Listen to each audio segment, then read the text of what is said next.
नमस्कार। तिब्बत टीवी के हिंदी प्रसारण में आप सबका स्वागत है। तिब्बत टीवी के साप्ताहिक हिंदी समाचार में हम दर्शकों को परम पौंड दलाई लामा, वर्तमान तिब्बत की परिस्थिति, निर्वासन में तिब्बत और तिब्बत मुक्ति साधना के संदर्भ में जानकारी प्रस्तुत करते हैं। आपके साथ मैं हूं तेंजिन नोबू। आगे देखिए इस सप्ताह के प्रमुख समाचार। परम पौंड दलाई लामा ने भारत के पूर्व उपराष्ट्रपति जगदीप धनदाकर से मुलाकात की। सीटीए ने आधिकारिक मानकृत तिब्बती राष्ट्रीय गान जारी किया। टिपा ने ऐतिहासिक सांस्कृतिक पहल में मेंचुका के 12 छात्रों को प्रवेश दिया। साप्ताहिक अवलोकन करुणा वर्ष का उत्सव।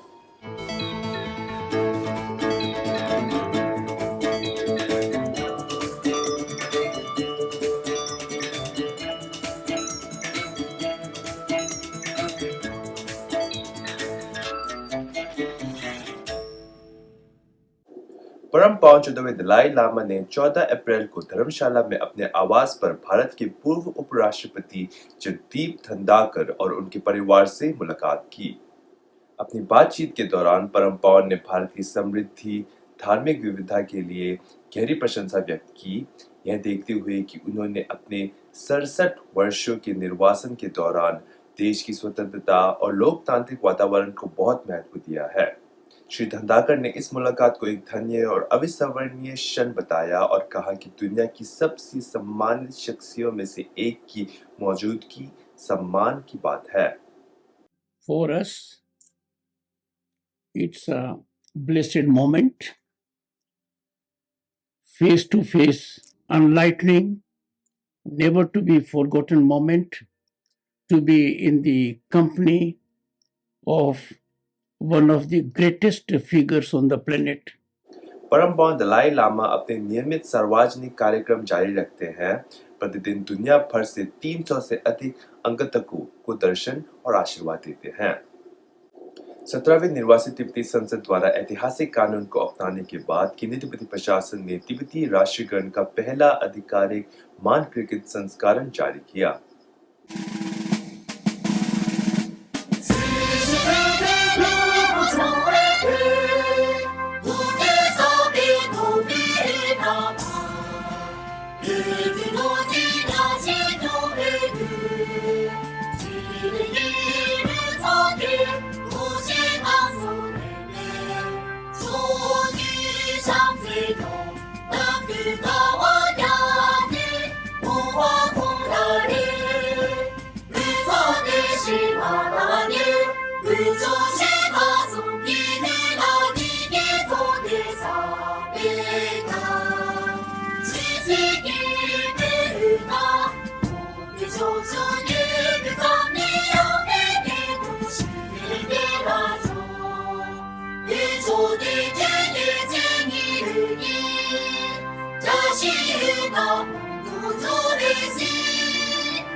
समूह गायन, एकल और वाद प्रारूपों में उपलब्ध तिब्बती राष्ट्रीयगण के मानकृत संस्करण सार्वजनिक उपयोग के लिए सीटीए की आधिकारिक वेबसाइटों और तिब्बत टीवी के आधिकारिक फेसबुक पेज और यूट्यूब चैनल से डाउनलोड किए जा सकते हैं। सार्वजनिक संदर्भ के लिए गान के कर्मकृत और संगीतमय संकेतन भी उपलब्ध कराए गए हैं। यह संस्करण 11वें सत्र के दौरान 17वें निर्वासित तिब्बती संसद द्वारा तिब्बती राष्ट्रीय ध्वज, प्रतीक और गान के उपयोग के लिए नियमों और विनियमों को अपनाने के बाद 3 प्रारूपों में तिब्बती राष्ट्रीयगण के आधिकारिक रूप में मानकृत रूपों का प्रतिनिधित्व करते हैं।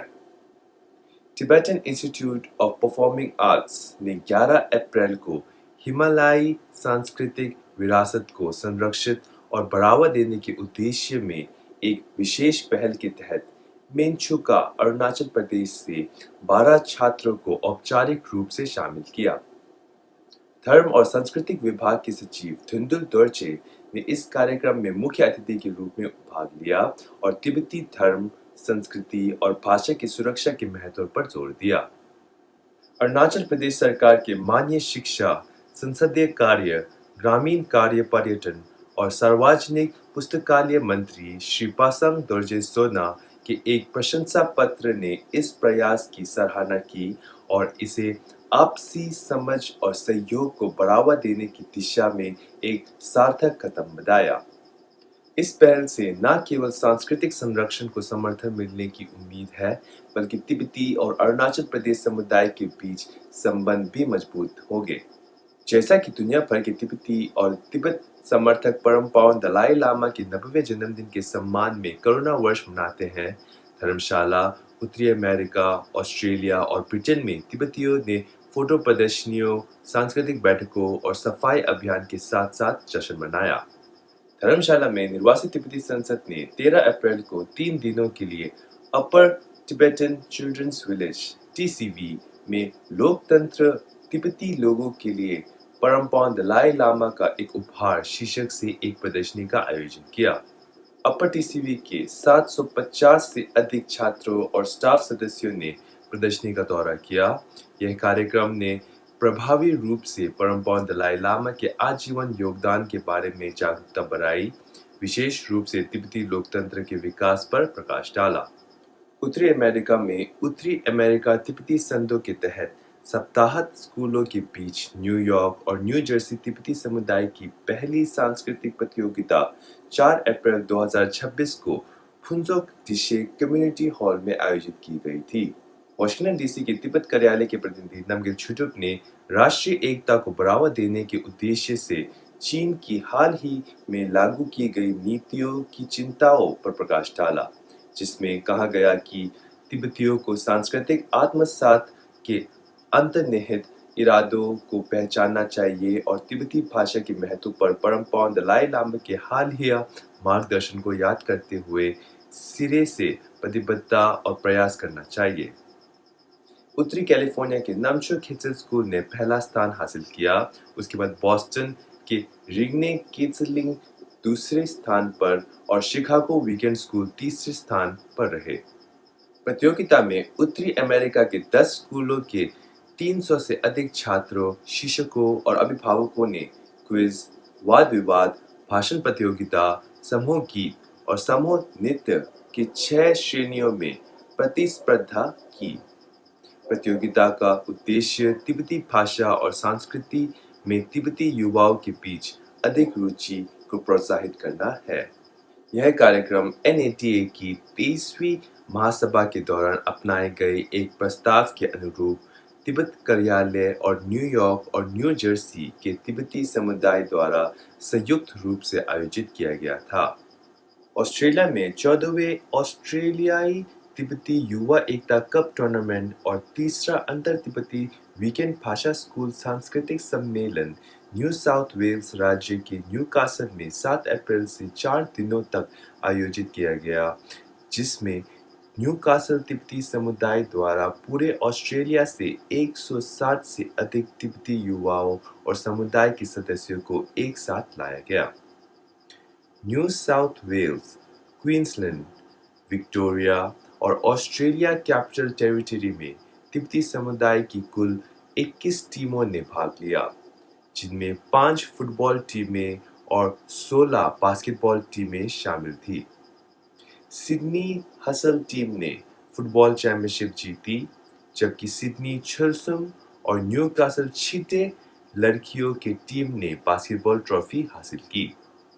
11 अप्रैल को आयोजित तीसरे अंतर तिब्बती सप्ताहत भाषा स्कूल सांस्कृतिक बैठक के लिए प्रतिनिधि कर्मा सिंगे ने भाषा, पहचान और सांस्कृतिक परंपराओं के संरक्षण के महत्व पर जोर देते हुए तिब्बती युवाओं को तिब्बती मुद्दे के प्रति प्रतिबद्ध रहने के लिए प्रोत्साहित किया।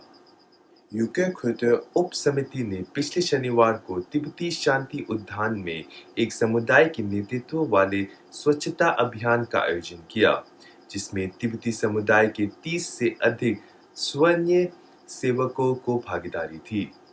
प्रतिभागियों ने रास्तों की सफाई की, कूड़ा कचरा इकट्ठा किया, केंद्रीय मंडला संरचना को धोया और उगी हुई झाड़ियों की छटाई की, जिससे बगीचा ताज़ा और स्वागत योग्य हो गया।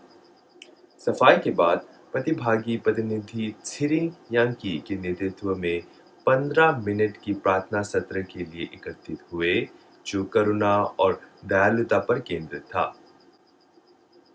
इसी के साथ आज का समाचार यही समाप्त होता है। अगले हफ्ते हम फिर मिलेंगे। तब तक के लिए मुझे आज्ञा दीजिए। धन्यवाद।